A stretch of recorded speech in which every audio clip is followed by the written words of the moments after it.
কক্সবাজার বাংলাদেশের দক্ষিণ পূর্বাঞ্চলে অবস্থিত বঙ্গোপসাগরের কোল ঘেঁষে নৈসর্গিক সৌন্দর্যের অধিকারী এই সুন্দর জায়গাটি আপনার আমার সকলের কাছে বেশ জনপ্রিয় একটি ভ্রমণ ডেস্টিনেশন।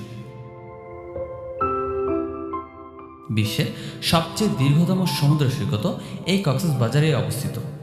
সুবিস্তৃত ও স্বচ্ছ নীল জলরাশির বাহিরেও কক্সবাজারকে যে কিছুটা ভিন্ন রকমভাবে উপভোগ করা সম্ভব, আজকের ভ্রমণ গল্পে আপনাদের তাই দেখানোর চেষ্টা করব। ঘুরে দেখব 80 কিলোমিটার দৈর্ঘ্যের বিশ্বের দীর্ঘতম মেরিন ড্রাইভ সড়ক, যার এক পাশে রয়েছে গভীর সমুদ্র সৈকত আর অন্য পাশে দাঁড়িয়ে আছে দানব আকৃতির বড় বড় পাহাড়। প্রকৃতির পূর্ণতার সবটাই যেন ঠিক এখানে এসেই মিলিত হয়েছে। এছাড়াও এই মেরিন ড্রাইভ ধরেই যাওয়ার সময় ঘুরে দেখব কক্সবাজারের জানা অজানা বেশ কিছু জনপ্রিয় পর্যটন স্পট। দিনের শেষে এই মেরিন ড্রাইভ ধরে চলে যাব মিয়ানমারের মংডু প্রদেশের খুব কাছেই অবস্থিত বাংলাদেশের মূল ভূখণ্ডের সর্বদক্ষিণের গ্রাম শাহপরী দ্বীপ। আজকের ভিডিওতে আপনাদের দেখানোর চেষ্টা করব কক্সবাজারের এক অন্যরকম নৈসর্গিক সৌন্দর্য এবং দেওয়ার চেষ্টা করব এই কক্সবাজার ভ্রমণের একটি পূর্ণাঙ্গ ভ্রমণ গাইডলাইন। তাই ধৈর্য সহকারে সম্পূর্ণ ভিডিওটি দেখার আমন্ত্রণ জানিয়ে শুরু করছি আমাদের আজকের ভ্রমণ গল্প বালিয়াড়ি জেলা এই কক্সবাজারকে নিয়ে।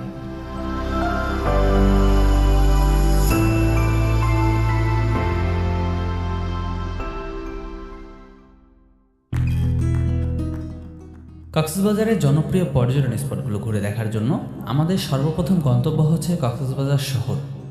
ঢাকা অথবা দেশের যে কোনো প্রান্ত থেকে কক্সবাজার রুটের যে কোনো বাসে করে চলে আসতে পারেন এই কক্সবাজার শহরে। এবারের যাত্রায় আমরা যাচ্ছি ঢাকার আরামবাগ থেকে সেন্ট মার্টিন পরিবহনের একটি নন এসি বাসে করে। ঢাকা থেকে কক্সবাজার শহর পর্যন্ত নন এসি বাসের ভাড়া পড়েছিল জনপ্রতি মাত্র 900 টাকা করে। আপনারা যদি চান এসি বাসেও যেতে পারেন, সেক্ষেত্রে ভাড়া পড়বে মাত্র 1400 থেকে 2500 টাকা পর্যন্ত।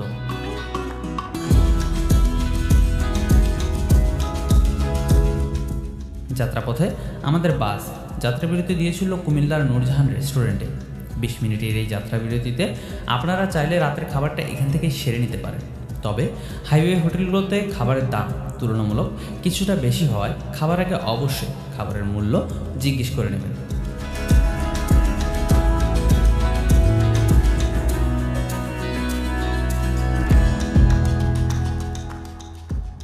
কক্সবাজারের ডলফিন মোড়ে আমরা মূলত গতকাল রাতে একটা বাসে রওনা হয়ে সকালবেলা এই কক্সবাজার ডলফিন মোড়ে এসে পৌঁছেছি।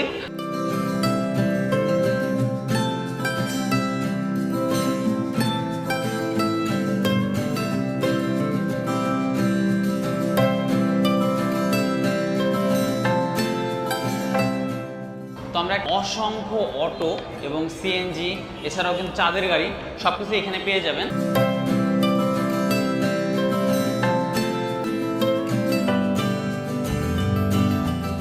এক পাশে পাহাড় আর এক পাশে সমুদ্র দেখতে দেখতে কক্সবাজারের ডলফিন মোড় থেকে সিএনজি যোগে মিনিট 5 রাস্তা পেরিয়ে আমরা চলে আসি আমাদের আজকের দিনের প্রথম ডেস্টিনেশন হিমছড়িতে। আপনারা যারা সমুদ্রের পাশাপাশি একই সাথে পাহাড়ে হাইকিং করার মতো এক্সপিরিয়েন্স নিতে চান, তারা চাইলে 40 টাকা প্রবেশ মূল্য দিয়ে ঘুরে দেখতে পারেন এই হিমছড়ির ছোট্ট পাহাড়টি। যেহেতু আজ আমাদের চূড়ান্ত গন্তব্য সর্বদক্ষিণের গ্রাম শাহপরী দ্বীপ এবং যেতে মোটামুটি বেশ খানিকটা সময় লাগবে, তাই আজকের মতো আমরা এই হিমছড়িতে প্রবেশ করছি না।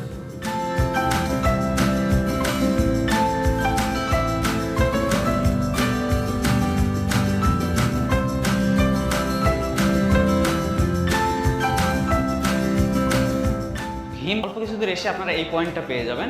এখানে অনেক সুন্দর একটা কাঠের ব্রিজ আছে, এই ব্রিজ দিয়ে আমরা আসলে হেঁটে যাচ্ছি। সামনে সুন্দর একটা ঝাউবন আছে, সেই ঝাউবনটা দেখার উদ্দেশ্যে এবং প্যারাসেলিং যে পয়েন্টটা আছে সেই প্যারাসেলিং পয়েন্টটাও দেখাবো।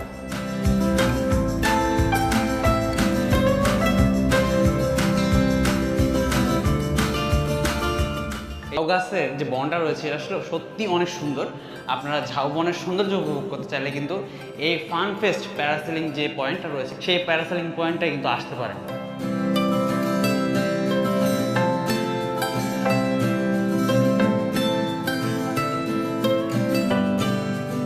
অসংখ্য ঝাউ বাগান, যা দেখতে সত্যিই বেশ দারুণ লাগে। যতদূর চোখ যায় সুবিস্তৃত যে ঝাউবনটি দেখতে পাচ্ছেন এটি মূলত কক্সবাজার দক্ষিণ বন বিভাগ অর্থাৎ বাংলাদেশ বন অধিদপ্তর কর্তৃক তৈরিকৃত একটি বন, যেখানে 2018-19 সনে 20 হেক্টর জায়গা জুড়ে রোপণ করা হয়েছে 50,000-এরও অধিক ঝাউ গাছের চারা। এছাড়াও এই স্থানটিতে রয়েছে প্যারাসেলিং, জেটি স্কি এবং স্পিডবোটের মতো এক্সাইটিং কিছু অ্যাক্টিভিটিস। এগুলো আমাদের ছোট রাইড করলে 300, ছোট রাইড করলে 300, আর কাঁকড়া বীজ থেকে গুড় রাখতে এটা 500 টাকা নিয়ে আসে। আর এছাড়াও যে এই যে স্পিডবোট আছে, স্পিডবোটে একটা রাইড করলে কত নেন? এটা আমাদের একটা ফ্যামিলি 4-5 জন 6 জন যাওয়া যায়, একদম দ্বীপে নিয়ে যাবে। কত দূর ভিতরে যাবেন? এখান থেকে আসে আপনার 12 কিলো আপ ডাউন হবে। 12 কিলো মানে 6 কিলো যাবেন, 6 কিলো আসবেন। লাইফ জ্যাকেট থাকে, সেফটি বুট থাকবে, ওখানে চেঞ্জ করতে সবগুলো তুলতে পারবেন। 6 জন উঠতে পারবে, 3000 টাকা। 6 কিলো নিয়ে যাবেন, 6 কিলো নিয়ে আসবেন, তাই তো?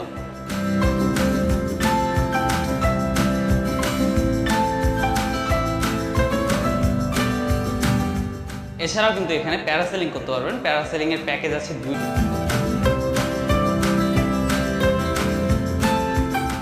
ঝাউবনের সৌন্দর্য উপভোগ করে এবারে আমাদের গন্তব্য ইনানি সমুদ্র সৈকত। পথিমধ্যে অবশ্য আসা রেজু নদীর বহমান ধারা রেজু খালের পাড়ে, যা মূলত গিয়ে মিলিত হয়েছে বঙ্গোপসাগরের নীল জলরাশির সাথে।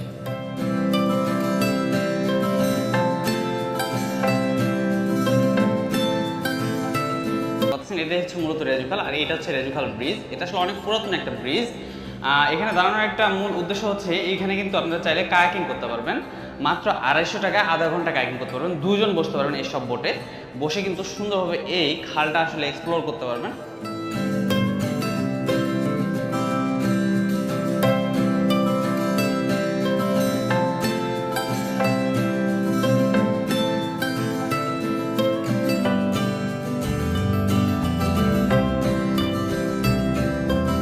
এখানে দেখতে পাচ্ছেন আমার সামনে, এটাই সেই হচ্ছে ইনানি সমুদ্র সৈকত। আর এই সমুদ্র সৈকতটা অন্যান্য যে 2টা সমুদ্র সৈকত আছে, কক্সবাজারের কলাতলি বিচ এবং লাবণী বিচ, এই 2টার থেকে কিন্তু মোটামুটি ফাঁকা। দেখুন এখানে বসার অনেক সুন্দর ব্যবস্থা আছে।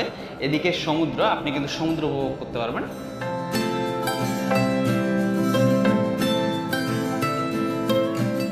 এখন যেহেতু সময় থাকে তাহলে এই ইনানি সি বিচের এই প্রবাল দ্বীপটা দেখে যাবেন।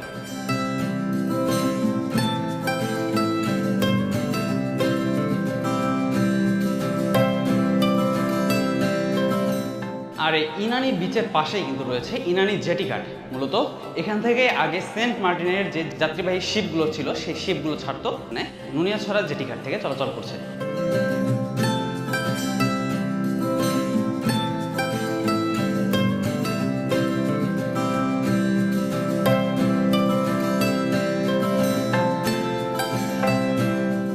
ইনানি সি বিচ ঘোরা শেষ, সি বিচ। পাটুয়ারটেক সমুদ্র সৈকতটিও কক্সবাজারের অন্যান্য সমুদ্র সৈকতের মতো বেশ চমৎকার একটি সমুদ্র সৈকত। একপাশে পাহাড় আর একপাশে সমুদ্র। এখানে এলেও আপনারা দেখা পাবেন অসংখ্য মৃত প্রবাল পাথরের।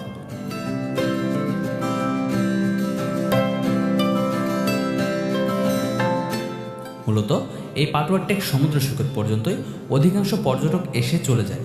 তবে মেরিন ড্রাইভের আসল সৌন্দর্যটা কিন্তু শুরু হয় এই পাটুয়ারটেক সমুদ্র সৈকতের পর। নিয়ে ঘুরে দেখা যাক কক্সবাজারের লুকায়িত এক অন্যরকম নৈসর্গিক সৌন্দর্য।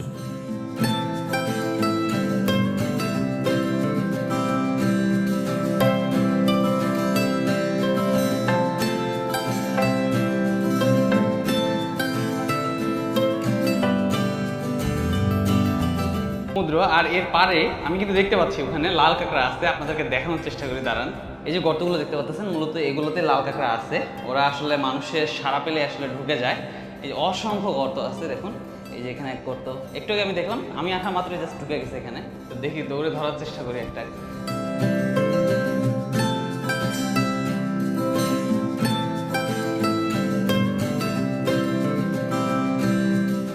অনেকটা দৌড় দিয়ে আসলে দেখতে হয়, এটা সহজে আসলে দেখা যায় না।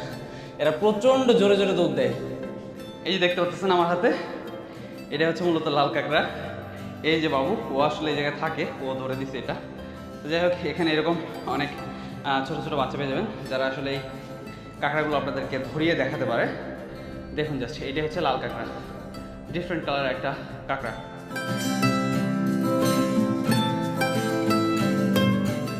আসলে মূলত